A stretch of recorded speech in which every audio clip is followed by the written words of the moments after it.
mynews.studio. Picture this. In a Madrid classroom, 6-year-olds are sitting together, learning about the carbon cycle. It makes you wonder, could climate literacy soon be something every child learns, no matter where they are in the world? Quick time check. Today's date is 2025-11/17. There's big news. The EU has just mandated climate education in every school, from kindergarten all the way through grade 12. That's 27 countries now teaching climate change, sustainability, and green skills as part of the curriculum. I'm curious, why is this happening now? And what could it mean for students, teachers, and maybe even everyone else? It's a landmark move. The EU has linked this policy directly to its 2025 nationally determined contribution for the Paris Agreement. So it's not just a statement. Climate education is now a core standard. Over the years, activists and educators have said that policy alone can't drive transformation. Now, the EU's approach is to foster change through education across generations. Let's pause there. When you say climate education, you don't just mean memorizing facts about the environment, right? This seems broader. Critical thinking, green skills, and maybe even preparing for jobs in a new kind of economy? You're right, it's much broader. The policy focuses on 4 main goals. First, building climate literacy, so students really understand the science. Second, tackling misinformation by rooting learning in scientific consensus. Third, embedding green skills, which means equipping young people for jobs in a changing economy. And fourth, encouraging active citizenship, so students can get involved in climate solutions, whether in their community or beyond. And who actually pushed for this? I know governments are involved, but was there more to it? It's definitely not just a government directive. There's a coalition, governments, youth advocates, and organizations like earthday.org. This policy came out of years of collaboration, not just a top-down decision. The language in the policy, then, it reflects all these voices. Yes, exactly. At the Education for Climate Day in 2025, you had teachers, students, and policymakers all in one room, sharing practical strategies. The vision is to make schools into living labs for sustainability, testing out new ideas, seeing what works, and then spreading those lessons across countries. Okay, but how does the EU make sure this doesn't just become a box-ticking exercise?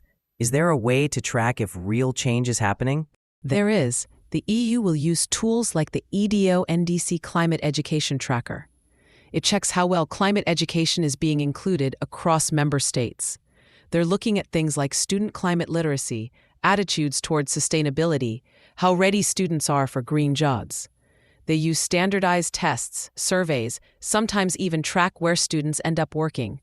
All that data goes to the European Commission and its partners, who analyze if the reforms are actually building a greener workforce. And teacher training, how does that work? Some countries already teach climate science, but others might be starting from scratch. That's one of the biggest hurdles. Teachers need to learn both the science and new teaching methods.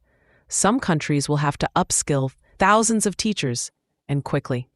Plus, textbooks need updates. New resources have to be created. And schools are already working with tight schedules. So fitting climate education in without pushing out other subjects is a real challenge. Is there any plan for ongoing support for teachers? Or is it just a quick training and then they're on their own? Continuous support is the goal. Stakeholders talk about ongoing professional development, collaboration across borders, and strong support from civil society groups. It's true that some countries are further ahead than others. But the EU wants to close that gap by sharing best practices and resources. Could this EU policy have an influence outside Europe? I've seen countries like Kenya and Liberia mention similar initiatives. Yes, the EU is setting a kind of precedent. By making climate education part of its Paris Agreement commitments, it's sending a signal, especially to countries looking for climate finance, that education matters. Organizations like earthday.org are already working with other countries to adapt the EU's approach, with a focus on local needs and teacher training. So the EU isn't just changing its own education system, it's helping spark a wider trend. Do you think this could redefine what it means to be educated? That's really the hope. If climate literacy becomes foundational, the next generation could be much better prepared, not just to spot misinformation, but to take part in climate solutions and help drive change. If you had to sum it up, what's the main takeaway? Will this policy be enough to really shift climate action? On its own, policy isn't enough, but education can be a powerful lever for long-term change. The EU is betting that by teaching the science and the skills early, they're building the foundation for a more resilient and informed society. Thanks for breaking that down. This feels like a significant step, maybe even a model for other regions. We'll keep following how this develops. Thanks for joining us. Thank you for listening. This episode is brought to you by mynews.studio. Give it a try. It's free.